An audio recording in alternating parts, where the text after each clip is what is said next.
बाप रे बाप, इतना ना पेट में एकदम हलचल मच गइल बा। कह चक्कर सुबह से दौड़ चुकनी, लैट्रिन में जात जात ना तो एकदम जीव मात गइल हमार।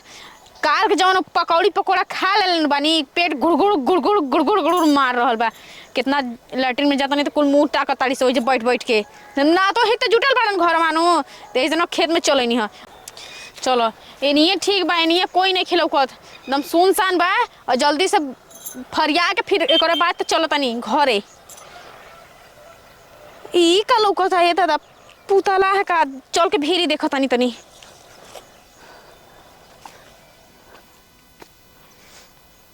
ई पुतले न बा, कैसन तो खड़ा बा एकदम से।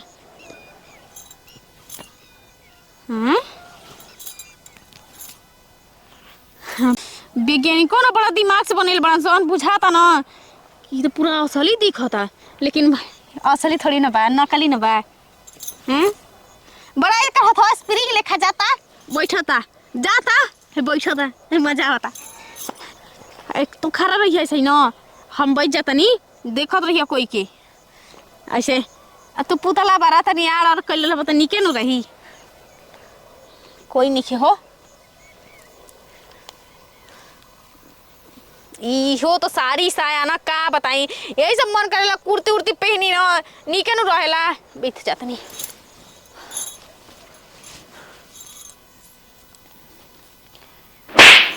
हाँ? अरे बाप रे, कौन मल्ल सो?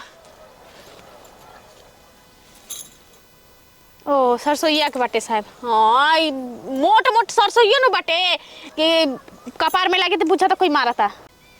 तारी बाई के एकदम साफा लाश शरम घोर के पी गइल बाड़ू हैं। तारा असली नकली नहीं खेलौकत को हम तारा के बतावत तनी। ये मल्लस ए तो बैठो में डिस्टर्ब, घर तो खुद परेशान नहीं है। अब खेत में आल बने, खेतों में पता नहीं को भूत तो नहीं खेलो हो, कोई नहीं खेलो कथ तो मारत कौन बा आखिर में हमके? पुतला वक्त काम नहीं खेना ना, ये तो पुतला ना हो, ये तो पुतला खड़ा हवा। बताओ जेहर घुमाता नहीं उधर घुमाता है, घुमाता है नहीं होने।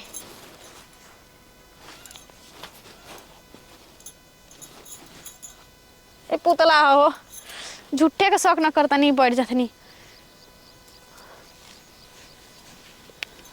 बाई के तोरा के पुतला नजर आवता नहीं, कितना आनंद आवता बताओ। तोरा के बतावत तनी हम। लैट्रिन में जात ना, अब लैट्रिन में बैठो बैठो में ना शर्म ना लगता एकदम से। एकदम काके खदलस करी दादी मोर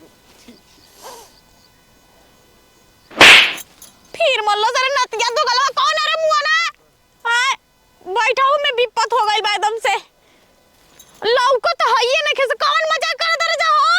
आवाज से बनवा आवाम तूर दे तो लोगन का हदवा बता देता नहीं। ना ना ही खराबा फिर मल्लस तेरा माई रे, कौन मल्लस रे? बताओ बैठो में तुम विपत कर ले बान सन के तो लौको तो नहीं। हो हम समझ गए नी, हम समझ गए नी भर काम एक पुतले के बा, लेकिन ये पुतला हमारा कहाँ बा? देखी ते करत हवा तुरंत तो समझ में आई। बोल तो नहीं खेओ, ये तो घुमाइले जता एकदम रोबोट लेयर घूम गई ना। झूठे शक न करत है एकरा ऊपर।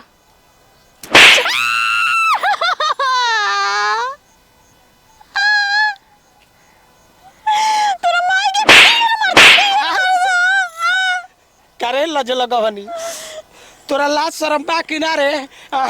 हम एजे बारी तोहरी माई के एजे आके बढ़ जे तनु घस देने लाज ना लागल हो। हाय बताओ कि हई पियर की सरसों कितना मेहनत ले बोले बानी हम। आय बताओ कि अभी काटे लायक हो जाए 2 दिन में, आ तू आके यही में बैठा तारू तो कटाई कैसे? तो तोहरा ला शर्म ना लगल हो के हे दे आगी नहीं हम बैठे त हेने से चल जाई आ खखारू देई खोखू देई ना करे के रहल ह। अगर कहले होत त हम खुदे दूसरा और चल गथी, ना तो तोके खुद ला शर्म रहत तू दूसरा और चल गल होत निकल के। काहे के खखारी? हम बैठल बन मार दे कपार में ठोक रहल कम से मारी ना तके चुमा देही, चुमा दे काम कइले बारू। चुम्मा दे बा घरे घरे विपत हो गइल बा, हेने हेने विपत हो गइल बा। पुतला बन के खड़ा बना दम। हाँ वही से तो हम पुतला बन के खड़ा बानी। जाना तनी के बेरा होली हो, गरम गरम पकौड़ा पुआ पूरी खा खा के गरम गरम चीज आ दौड़ल है से हमारा खेते में। इंतजार कर लगा के खाइब हम। हां दादी वो तो पागल मेहरारू हौ का? तहारा नियर कोई गो मेहरारू अइली स या गोइली स का जानलू? तू पहली बार थोड़े आइल बाड़ू, चौथा नंबर पर तू ही रहलू है। आवा बैठ छला, मैं मरू जाके हमारे सरिसो में सोच के काट दियलू जा। हम बहुत लड़ाई हां, ये मेरे पेट गड़ खूब से कइले बाटे। हम तोरा सामने बहुत लगाई का के हमर साड़ी कुल खराब हो जा तोरा चक्कर में हो। मैं खराब हो जाई आवा ना। हटा ना, हम जाता नहीं दूसरा ओरी। बुझाता नो कि एगो औरी कौन आवता। रुक जा, जगह ले ले एकदम। आहा एकदम हालत खराब हो गइल बा। ई खलिहा पेटे जौन दो चार पैक चल गइल बा, स्थिति खराब हो गइल बा। तनी मनी चिखाना के साथ ले ले रहती तो कितना मजा रही। इतना दिक्कत कष्ट ना नु सही को पड़ रही।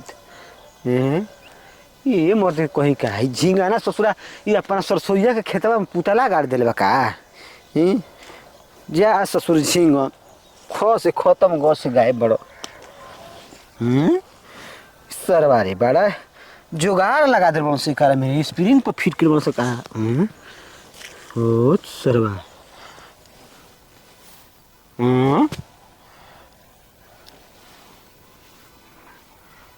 वाह, एक पीछे आदमी बड़ा सनी हो, कुछ भी हो खो। पहले लेटरिन कोई जरूरी बा।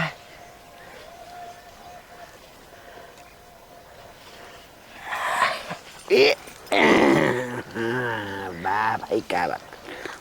ससुर के नाती हम तोहरा के पुतला लगता नहीं आए और जानी चल गुली जा तब तू अल हो तोहरो बाकी रल हो। आए नाश कर दल जो है बड़ा खेत में हमारा इतना सेंट सुहा दल सके बुझा कि हम बेहोश हो जाए रे दादा। और पुतला बने के मन नहीं के करत, मोर करता के जल भागी न तई मुआ गले सब।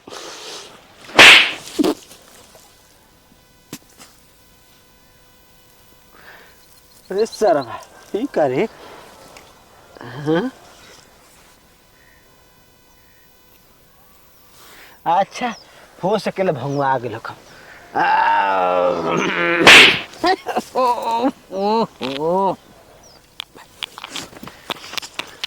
सर भाई